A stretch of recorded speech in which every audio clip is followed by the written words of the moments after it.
In today's video, I'm going to talk about barber cords. I'm going to tell you what they're for, how to use them, and a few things that you need to watch out for if you are using them for the first time, or even if you've used them loads of times, because I still sometimes make this mistake.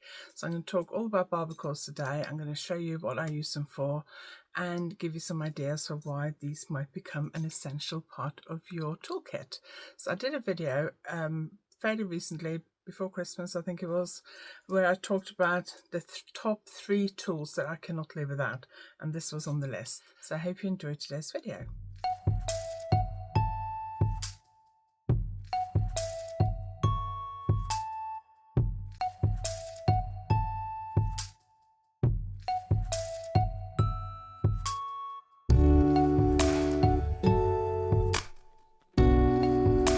My name is Anniken. I design knitting patterns. I teach knitting workshops online and in person, and I sell yarn through my website YarnAddict.co.uk. If you like this video, please give it a thumbs up, and if you haven't subscribed yet, please consider subscribing. I'm filming on a new camera today. I got a new phone yesterday, and this is the first video I'm filming on it, and I'm also filming quite early in the morning. It's only just gone 8 o'clock and it's quite dull outside, so I've got 3 different ring lights on, so that's why the lighting is a little bit funny. But if I wanted to get this done today, I had to do it this morning. So I'm going to take you downstairs, and so I can tilt the camera down and show you how to use this and some of the things that you need to be a little bit careful about when you're using them. So let's have a look at the barber cords and what they actually are. These ones that I've got are bought in Norway. They are from a Norwegian yarn company, and they do them in big packs of, I don't know, a dozen or so, I think. I think it's Sandnes Garn who makes them, but I'm not 100% sure. But I bought these in Norway. They just come in a bag with about a dozen or so of these tubes. They do a large size, and when they talk about large, they talk about the circumference of the tubing. So this is a bigger tubing, it's got a bigger hole.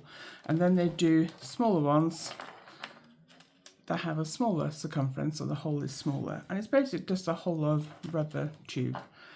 It doesn't come with anything to fasten them with. So once you've threaded your stitches onto them, you need to fasten them somehow.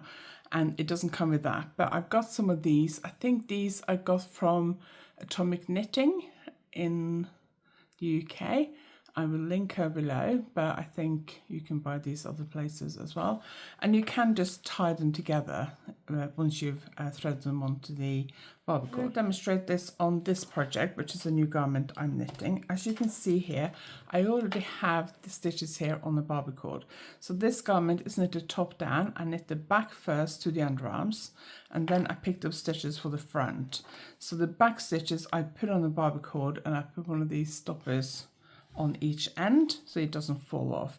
You can just tie the ends together as well. Then I picked up stitches from the front, which I'm now knitting. So let's put these front stitches on the barber cord as well. So I'm using swivel cords for these, and the swivel cords, which I mentioned in a recent video, can sometimes catch a little bit here, just because the cable moves separately to the needle tip, so sometimes it can cause a bit of catching there, especially I find with thinner yarns and with lace knitting. So I'm going to just push these all the way onto the needle tip because I find that easier. Then I just have to focus on getting them onto this barber cord. So I'm going to use the smaller barber cord. These are 3.75mm needles. Up to 4mm, I've always used the small barber cords. I bought the thicker ones last year sometime on the trip to Norway, and I don't think I've actually used them at all, but I thought if I do knit with thicker needles they might be useful. So I'm going to just ease the stitches across. Now if your stitches are quite tight, then you may struggle to get them across here. These are lace, so they're a little bit looser, but you just got to ease them carefully across this joint here, and like I said, there will be a little bit of a jump, so it's not that easy.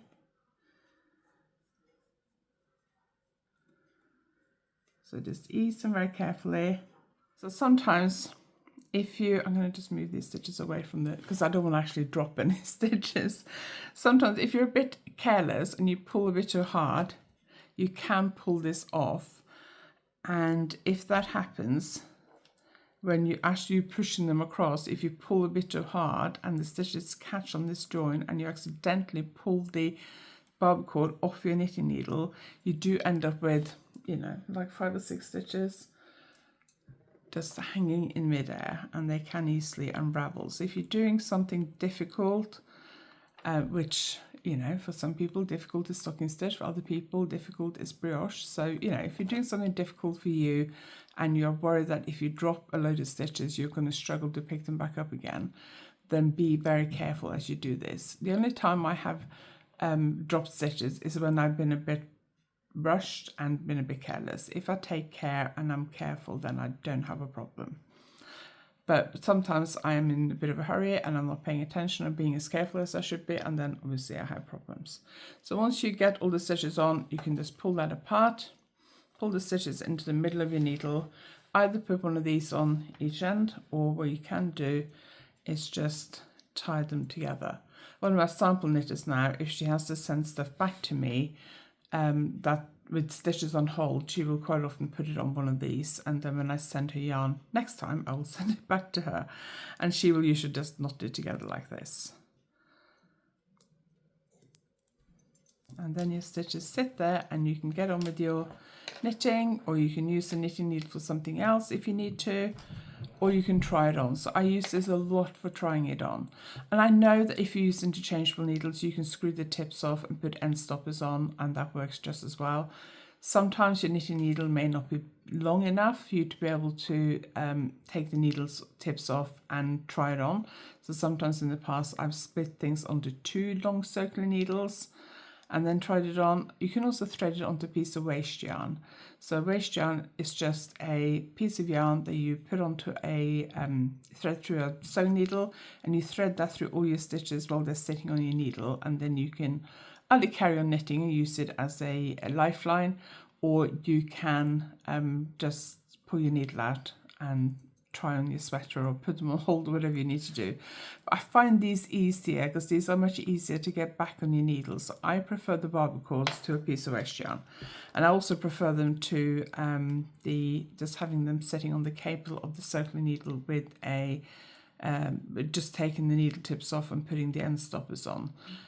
Also, it depends on how many knitting needle cables you have for your interchangeable set. If you have loads of cables, you might be able to have a cable just sitting on a piece of your knitting while you're knitting another part of that garment, for example. If you don't have loads of cables or you use straight needles, for example, then I think the Barber cords are a cheaper option for holding your stitches, and I find it much better. I prefer it.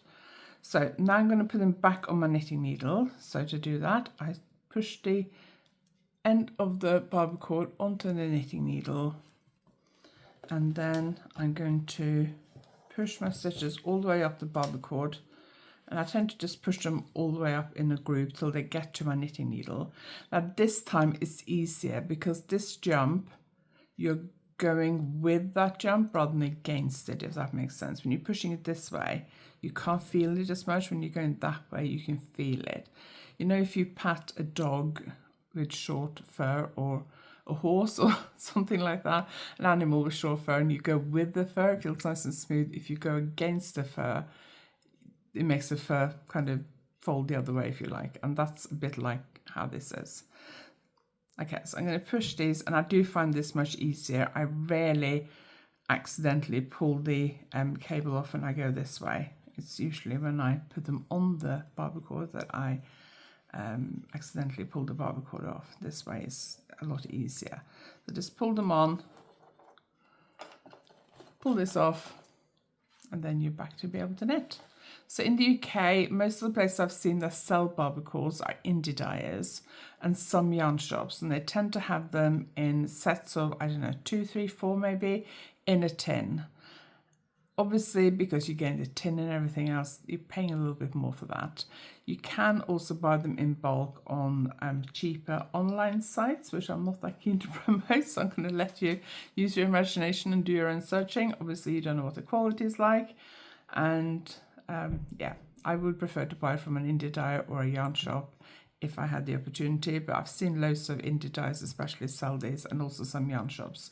The first set I bought was actually from a yarn shop. I bought it through their website. Some may come with end stoppers like this, some may not. but you can probably also buy things like this in haberdashery shops maybe, I'm not sure. These are like the things that you have on the toggles on like duffel coats and things. So I'm sure there's places where you can buy these, but I bought these from Atomic Knitting, so I'll link her website below as well. And as I said, these particular ones I bought in Norway, and I think they're from Sandnesgarden. They come in quite a big bag. Hope you enjoyed today's video. Let me know if you have used barber cords. What do you use them for? Do you like them? Do you think they're a waste of money? Do you think just threading stitches onto a piece of waste yarn is just as easy? Or if you use interchangeable needles, you can just screw the needle tips off and put end stoppers on instead, and they basically perform a similar function to these. So let me know what you think, if you like barber cords, if they become an essential part of your toolkit, or if you think they're a waste of money and a bit gimmicky. Let me know in the comments. Thank you very much for watching. I really appreciate it. If you like this video, please give it a thumbs up, and if you haven't subscribed yet, please consider subscribing. And I'll see you next time.